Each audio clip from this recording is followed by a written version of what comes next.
Assalamualaikum warahmatullahi wabarakatuh. Perkenalkan, saya atas nama Auxilia Matilda Fernandes dengan NIM O1A122105 dari kelas A Fakultas Farmasi Jurusan Farmasi Universitas Halu Oleo. Pada kesempatan kali ini saya akan memberikan sedikit informasi mengenai penggunaan obat rivaroxaban. Baik, langsung saja. Jadi rivaroxaban ini merupakan obat antikoagulan. Obat antikoagulan yang langsung bekerja pada faktor XA. Jadi dia merupakan golongan inhibitor langsung faktor XA. Nah, faktor XA ini merupakan faktor X yang berperan penting dalam proses koagulasi.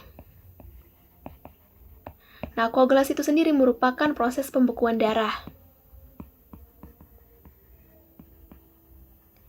Jadi rivaroxaban ini dia digunakan untuk pertama mencegah dan mengobati pembekuan darah.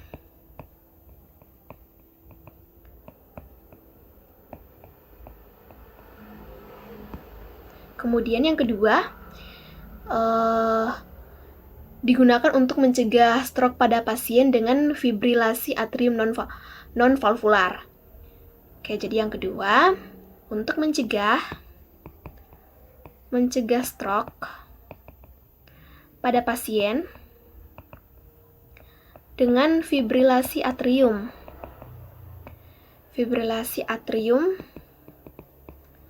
non-valvular. Baik, tadi saya katakan bahwa rivaroxaban ini digunakan untuk mencegah dan mengobati pembekuan darah. Dalam hal ini seperti kondisi yang pertama itu tromboemboli.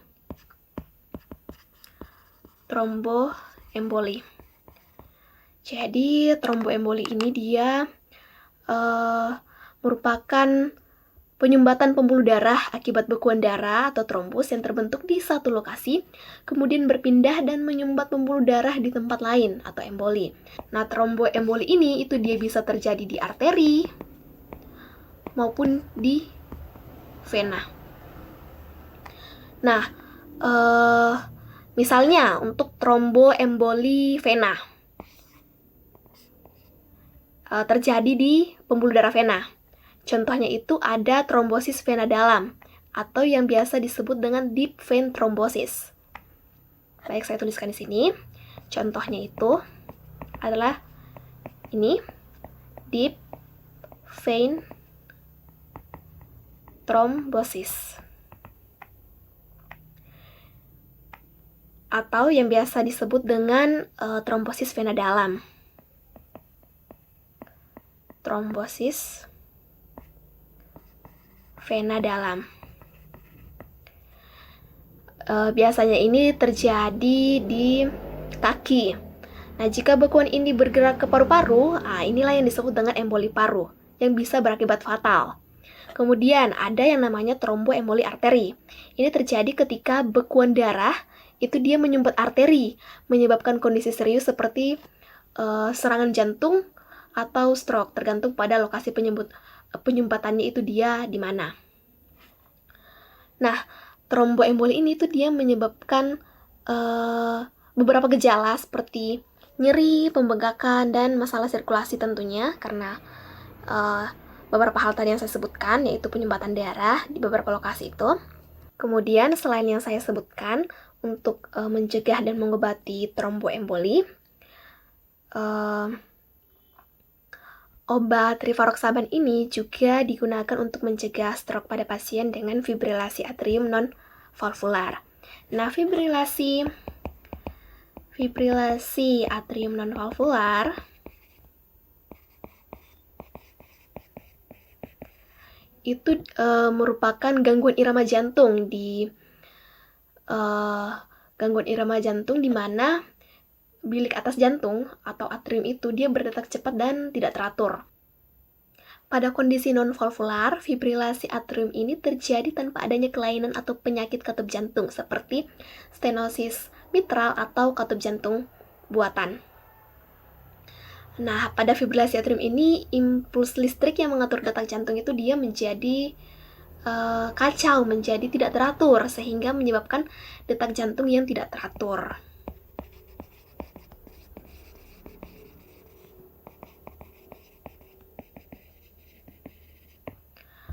Akibatnya, darah ini mungkin tidak dipompa secara efektif keluar dari atrium. Hal ini bisa meningkatkan risiko pembentukan bekuan darah di jantung. Nah, bisa saja bekuan ini tuh dia berpindah ke otak, sehingga menyebabkan stroke. Adapun beberapa kondisi yang bisa menyebabkan fibrilasi atrium dalam konteks non-valvular itu yang pertama, hipertensi atau tekanan darah tinggi, penyakit jantung koroner,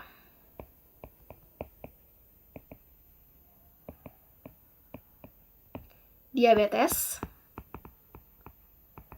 Nah, ketiga inilah kondisi yang bisa saja menyebabkan fibrilasi atrium.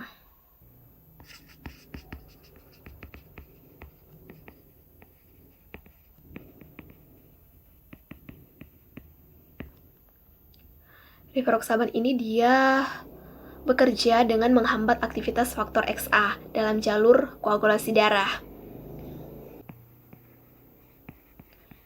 Dia menghambat aktivitas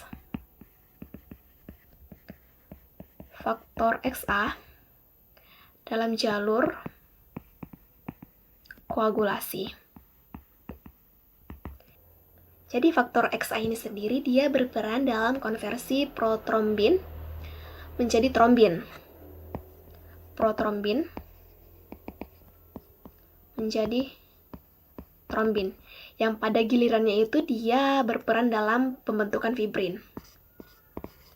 Jadi yang trombin ini berperan untuk membentuk fibrin.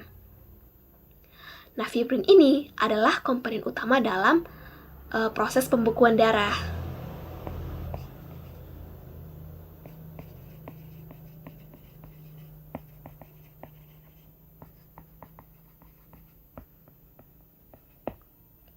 Nah, dengan menghambat faktor XA ini, maka rivaroxaban dia mencegah pembentukan bekuan darah lebih lanjut. Perlu saya tekankan bahwa rivaroxaban ini dia merupakan golongan obat keras, jadi harus diperoleh melalui resep dokter. Ya, jadi dia ini adalah obat keras. Harus lewat resep dokter. Nah, seperti tadi yang saya katakan bahwa indikasi dari rivaroxaban ini itu yang pertama sebagai terapi preventif, jadi dia mencegah, mengobati pembekuan darah seperti tromboemboli, entah itu tromboemboli vena maupun arteri. Kemudian bisa juga sebagai terapi preventif untuk mengobati stroke emboli pada pasien dengan atrial fibrilasi non-valvular. Bisa juga digunakan sebagai terapi preventif atau pencegahan terhadap aterotrombotik pada pasien dengan faktor risiko kardiovaskular yang tinggi. Oke, lanjut masuk pada dosis. Jadi ada beberapa pengelompokan dosis rivaroxaban ini tergantung pada diagnosisnya, apakah pasien tersebut dia didiagnosis deep vein thrombosis ataukah emboli paru dan yang lainnya. Nah, di sini saya akan menjelaskan yang pertama, dosis rivaroxaban berdasarkan clearance kreatinin pasien. Apabila clearance kreatinin itu lebih dari 50 ml per menit, maka dosis rivaroxabannya 20 mg sekali sehari. Apabila 15-49 ml per menit, maka dosisnya 15 mg satu kali sehari. Jadi rivaroxaban untuk mencegah deep vein thrombosis atau untuk mengobati deep vein thrombosis ini dan juga emboli paru,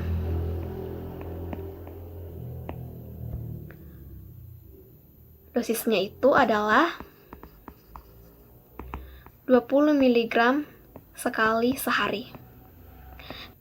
tidak diperlukan penyesuaian dosis pada clearance kreatinin 15-49 ml per menit, tetapi dapat dipertimbangkan penggunaan dosis 15 mg sekali sehari bila risiko perdarahan itu dia lebih besar dibandingkan risiko trombosisnya itu sendiri. Durasi pemberian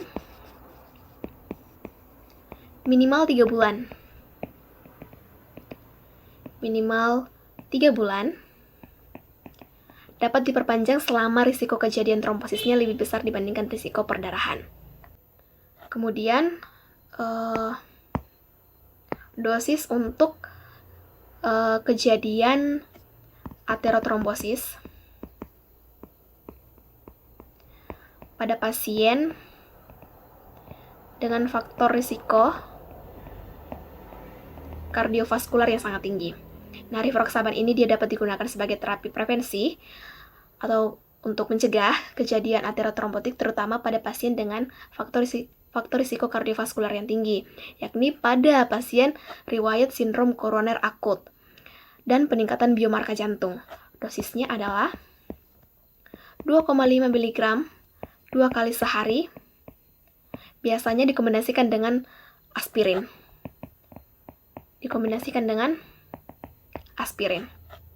Kemudian, untuk anak-anak,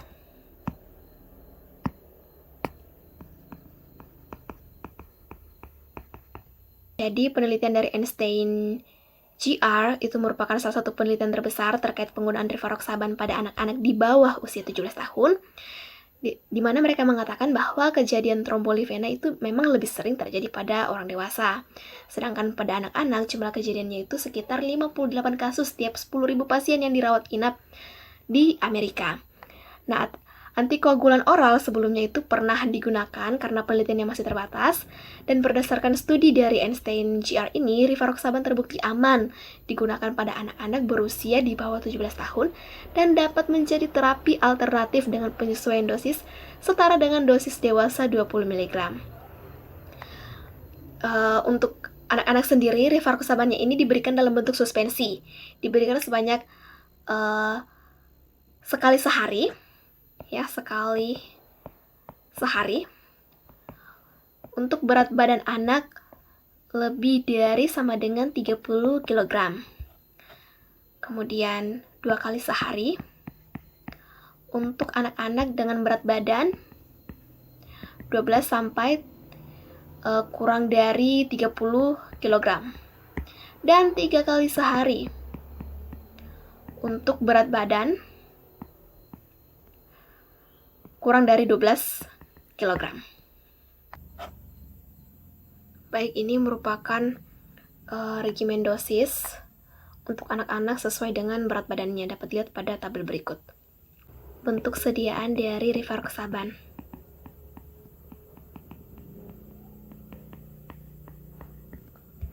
Jadi rivaroxaban ini dia tersedia dalam bentuk oral, yakni dalam tablet.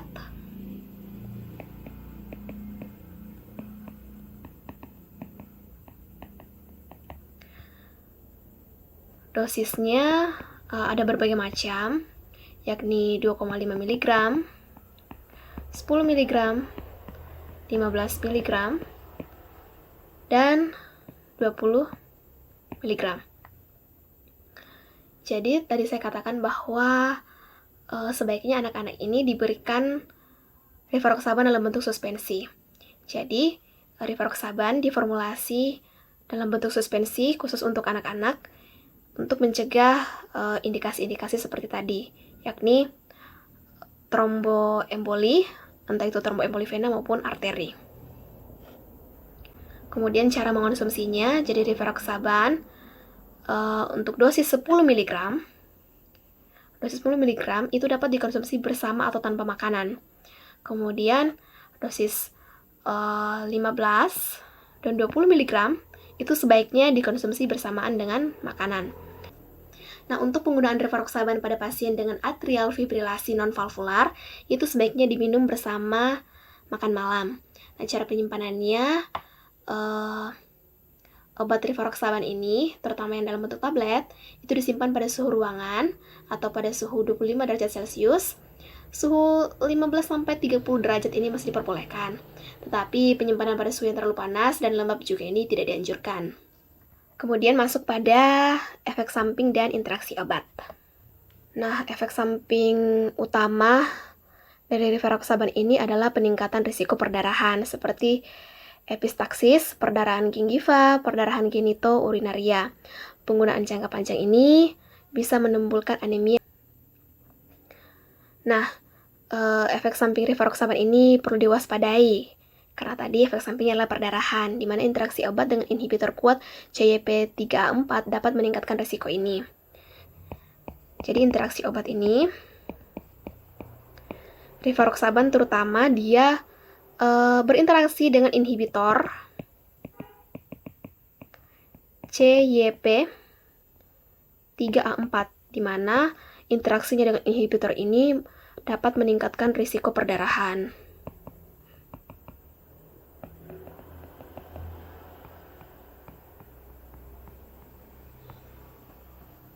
Baik, kita masuk pada bagian kesimpulan. Jadi, rivaroxaban, kita singkat saja dengan RXB.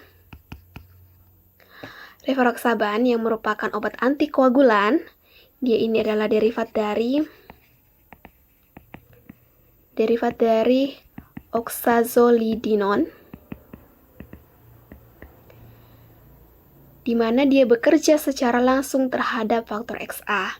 Faktor XA berperan penting dalam jalur intrinsik dan ekstrinsik dari proses koagulasi. Rivaroxaban ini dia berbeda dengan antikoagulan lain, yaitu tidak bekerja melalui antitrombin 3.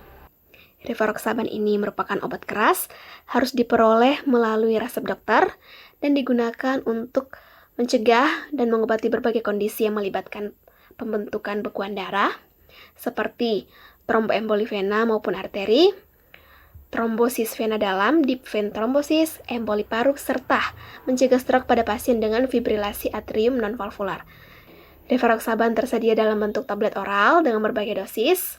Untuk anak-anak dibuat dalam bentuk suspensi, terutama pada anak-anak dengan berat badan yang sangat kecil. Dan penggunaannya ini memerlukan penyesuaian sesuai dengan kondisi medis spesifik pasien, terutama jika ada gangguan ginjal. Dengan mekanisme kerja yang langsung pada faktor XA tadi, dan juga secara spesifik, rivaroxaban ini dia membantu mengurangi risiko komplikasi serius akibat tromboemboli. Baik, itu saja yang dapat saya sampaikan mengenai penggunaan obat rivaroxaban. Ingat bahwa rivaroxaban ini merupakan obat keras yang memerlukan resep dari dokter. Semoga apa yang saya sampaikan hari ini boleh bermanfaat untuk kita semua, terutama dalam penggunaan rivaroxaban itu sendiri. Baik, itu saja yang dapat saya sampaikan. Terima kasih. Wassalamualaikum warahmatullahi wabarakatuh.